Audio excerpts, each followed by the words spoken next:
What's going on, everyone? It's Tay, aka Slay, and I just want to chat with you all today. First off, let me say I hope everyone had a wonderful Thanksgiving. I know I did. My family from Virginia came up to spend it with me my last Thanksgiving in New York City. We were able to watch the Macy's Thanksgiving Day Parade from my office building along with a good friend of mine and his parents. That morning was fantastic. I got to walk my family around the city because my niece and nephew had never been here before. My nephew is 14, my niece is 10. We saw the Radio City Music Hall Christmas Spectacular with the Rockettes. We did that yesterday. So much fun, and that whole experience really put me in the Christmas spirit. As some of you all know, my mother passed away December of last year, so last year I wasn't about Christmas at all. This year I'm like, bring on the lights, bring on the tree, the Christmas carols. I am here for it. Anyway, let's get to the point of this video. Today, I want to talk about the girl of the hour. Da da da da. Yes, she has it. The James Charles by Morphe collaboration palette. I bought this, one, because I knew I would have major FOMO if I did not, and two, I'm a cosplayer. So colorful rainbow type palettes are very, very useful in cosplay. Let me get a little closer. The look that I have on my eyes today, I know you can't see it too well. Let me try to adjust the lighting. This is actually a sunset look. I have shitty camera quality, I'm sorry. This is actually one of the better sunset looks I've done, and I took my time with the palette. I didn't really experience a lot of the problems some people have been having, and that's really what I want to talk about. I've seen some influencers who in their reviews have had issues with certain shades not blending really well. I would consider myself an advanced beginner when it comes to makeup, so maybe I'm just more easily impressed than others. But I know that there have been people like one of the influencers I love and follow, Dana Banana. She had issues with patchiness and colors not blending well. Even Raw Beauty Christie, I watched her review of it. I think it was the shade Brother that she was having problems with as far as patchiness and blending out, things like that. Not everything works for everybody. And I'm noticing where you have influencers that come out with collabs, there's this blowback, and the first person that people go to complain to is the influencer and not the brand. See, I think we forget, because we're so invested in the influencers that we watch, we forget that they're not the ones who are in the lab formulating and creating these eyeshadows. They may pick the colors and be like, I want this to be a pressed pigment, I want this to be a traditional eyeshadow, I want this as a cream bullet lipstick as opposed to a liquid lip or a high pigment gloss. And at the end, yes, their name is on it, but they're not in the labs at the warehouse doing QC. So the people that we need to be voicing our frustrations to is Morphe. Let's just talk about it. Let's talk about the whole Cody Vance thing. I'll say what everybody else said. She had legitimate concerns. She's never experienced staining on her eye. That's fine. I feel like if you're somebody who does not watch YouTube videos, you may not know that certain shades, reds, purples, pinks, have the capacity to stain the eye. She spoke of having hives. There are possible eye irritants in everything. That's another thing people forget. No matter what it is, everything we encounter outside of our own body is a possible allergen. And you can develop allergies at any time. I know people who never had a problem with certain cosmetics, but then one time they used it and their face broke out. And they were like, well, I've been using this forever. And somehow maybe they were unaware that something had been reformulated, an ingredient had been added or taken out, and they broke out horribly and they had to not use it again. repeating what everybody else has said. I believe that the way she went about the entire thing was wrong, but that's her thing. Her handle is Cody Rants. She rants. She's hyperbolic. She's going to raise her voice and use quick cuts and hit those one-liners, and she's gonna do what she's gonna do. James reacted poorly as well. He needs to exercise some professionalism. Like, your career will be impacted by how you respond to your consumers. Like, I know people who refuse to use Morphe because of their poor customer service. There are people who refuse to use Kylie Cosmetics because of poor customer service. And now that Kylie is in Ulta, they are willing to try her products because there's a return policy. The issue I find, like I said before, is why are we going to the influencers? Yes, their names are on these products, but like I said, they're not the ones creating the products. It's different when it's someone like Jeffree Star. He is the owner, the CEO, he is the brand. So yes, if you have a problem with one of his products, you go to Jeffree. If you have a problem with a Kat Von D product, you go to Kat Von D, because that's on them. Their name is on the brand. They are the ones who have a say in the quality of their products and what is put out. Influencer collabs, the influencer does, even though they say this took me forever and I did this and I was so hands-on, in the end, it comes back to the brand. And why? With everything that we know about Morphe, are we still buying Morphe? After the whole Jaclyn Hill vault situation, I said I was done with Morphe because, one, I feel lied to. Jaclyn said that these were all the shades that were left after final decisions had been made on what shades would be included in her collab with Morphe. If these were shadows left over from that collaboration, why is the formula so different?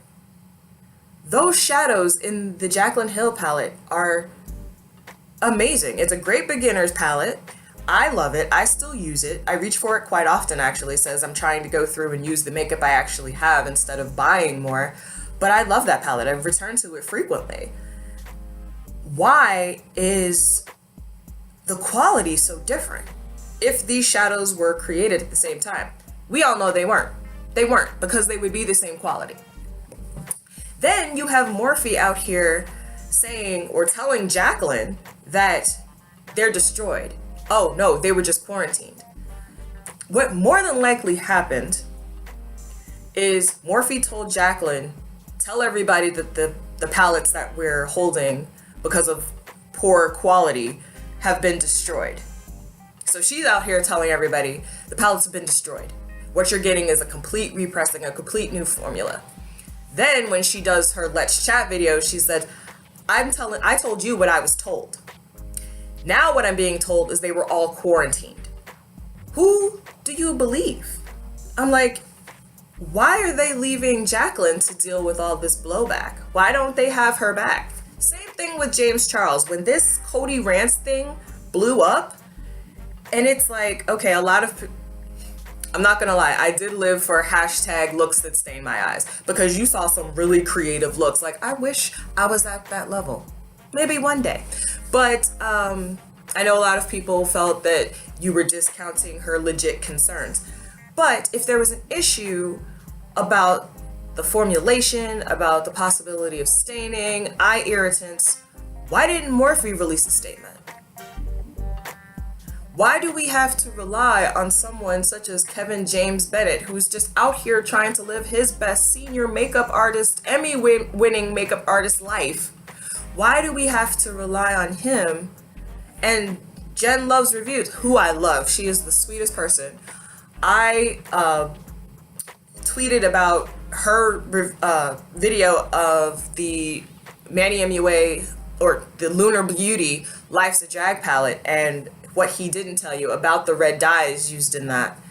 And a lot of people brought up, Jeffree Star mentioned staining and, how certain dyes are not allowed for the immediate eye area.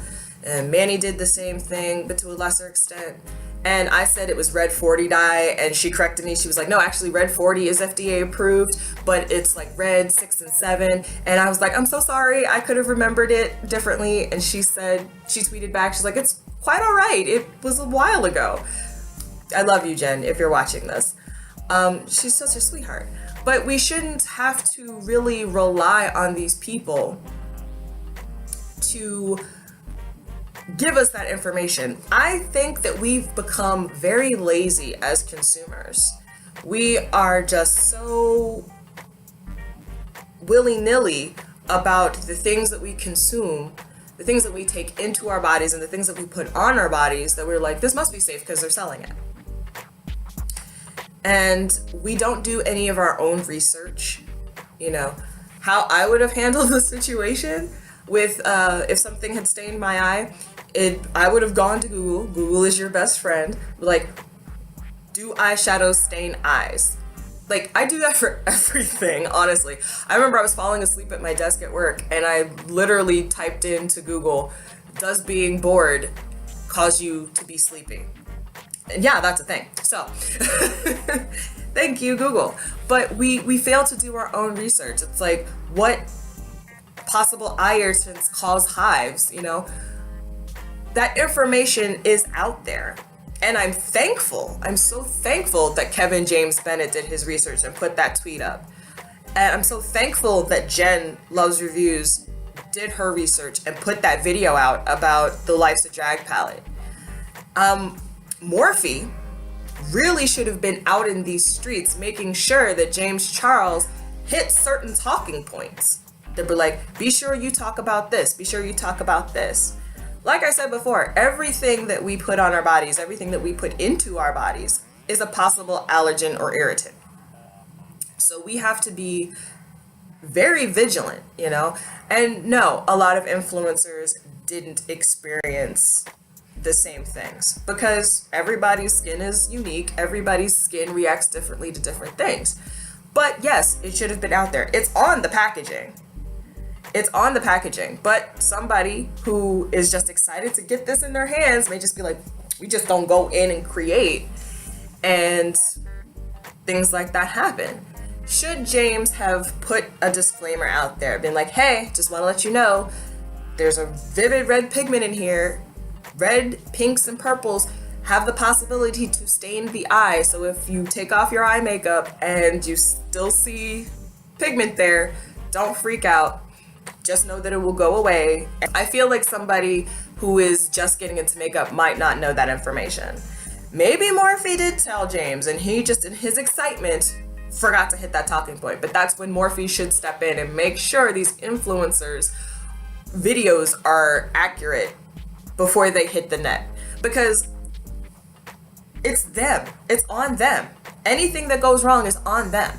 It reflects poorly on the influencer. And Morphe is just out in these streets hanging these influencers out to dry, taking no part in the controversy, no part in defending the influencers. Like, hey, listen, come to us with your concerns. They did the best that they could do. They did their part. Yes, we worked alongside them, but in the end, come to us. So I said that this will probably be my last Morphe purchase. It's a little bit of a lie. I love their setting mist. So I may buy like 5 of the setting mists and just keep those on hand. But as far as like eyeshadow palettes, I think I'm done. Because here's the thing. There are brands whose quality goes beyond, who are still considered drugstore, who still have drugstore pricing. They don't get as much shine. I haven't seen a lot of other YouTubers talking about BH Cosmetics. Is it because they don't work with influencers? They do. The It's My Ray Ray collab, I saw a lot of people talking about that one. That palette is fire. I love that palette. NYX prices are kind of starting to creep up. I don't know, maybe they're getting too big for their britches, but I have everything I need to do a full face of NYX, and that makeup is amazing. There are other drugstore brands that are more deserving of your coin than Morphe. Think of the way that they treat their influencers and think of the way that they treat their customers. It's quite shady.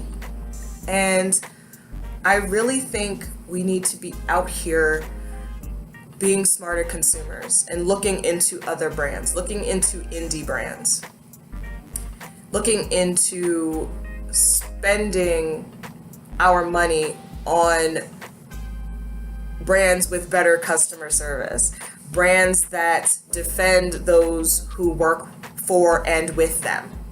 Another thing I want to talk about is why people are so upset that people have issues with this palette. Dana Banana, I remember last week tweeted, I know I'm talking about her a lot in this video, but I adore this girl.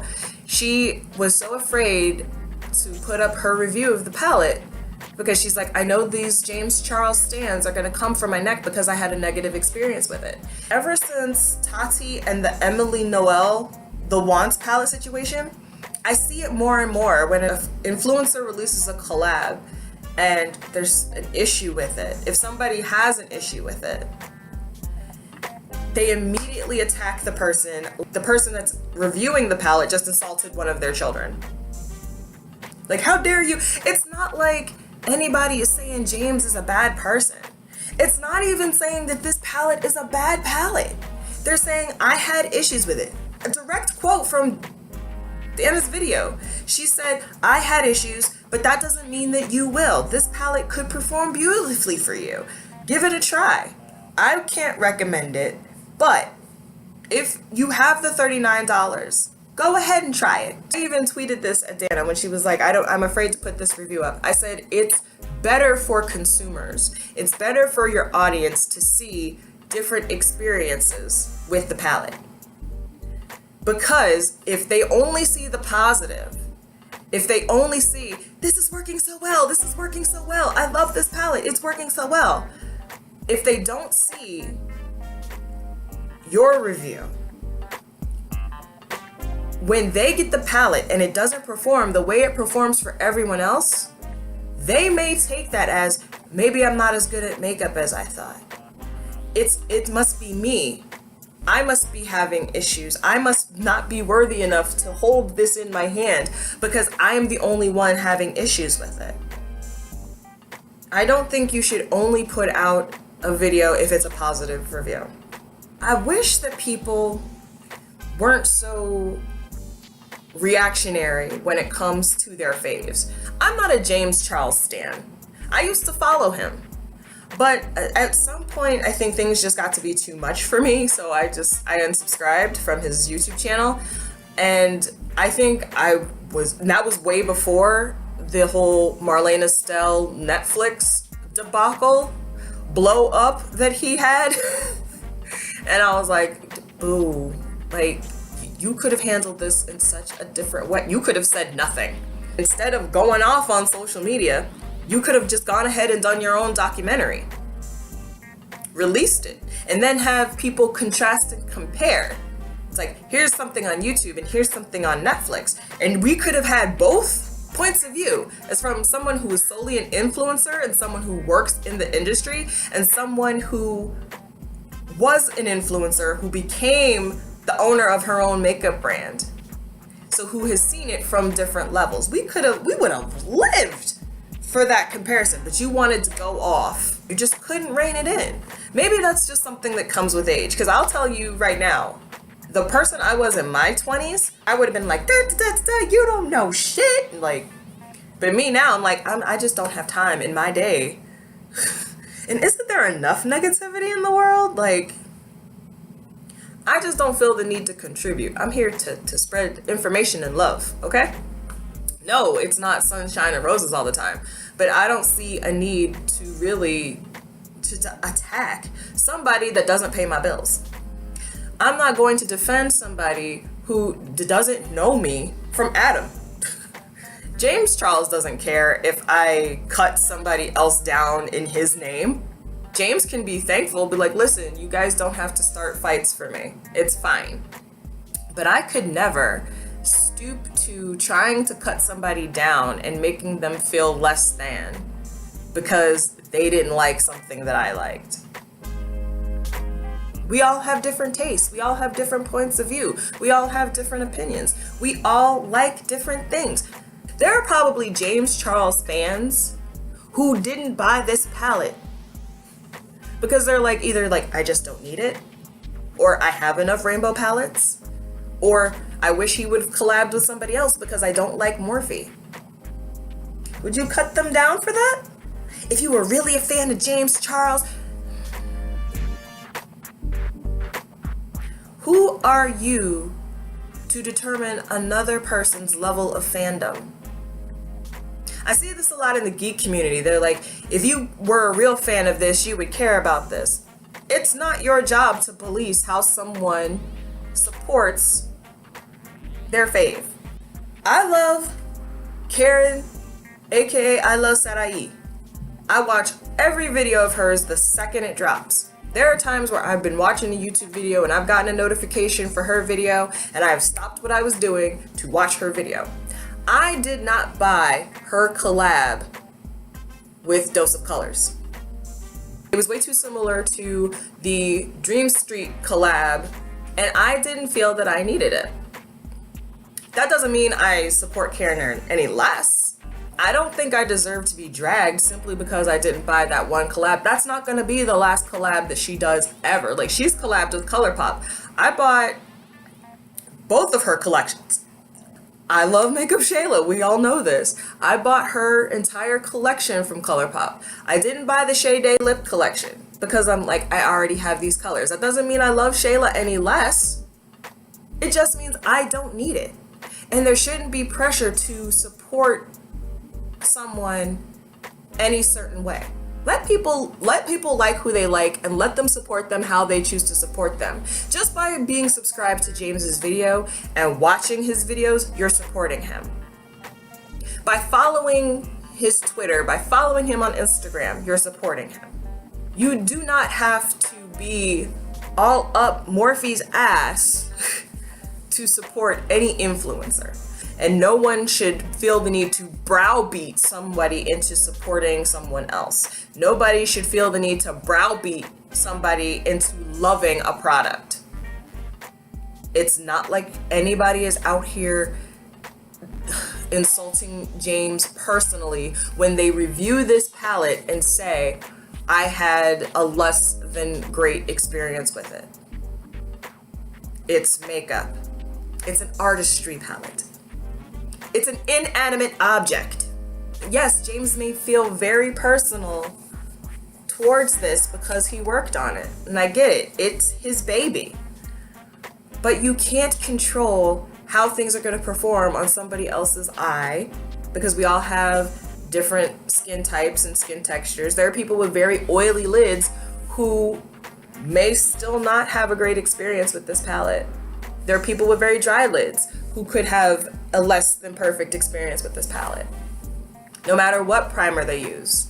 As I've said in other videos, we just need to be better to each other. I really hope everybody in that situation grows and matures and learns how to deal with things in a more adult manner.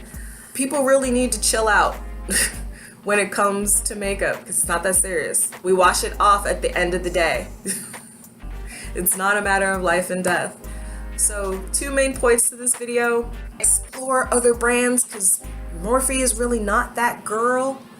And be better to influencers, the ones who put out the collabs and the ones who review the collabs. I know Samantha Ravindal says that she's no longer, and I've just recently found her and I enjoy her videos quite a bit. But I know that she said that she's no longer going to review influencer collabs because people take it personally. We don't need to be attacking each other over our experience with makeup because it's too individualized. It all depends on our individual skin types and skin textures. So stop it. And that's really all I have to say today.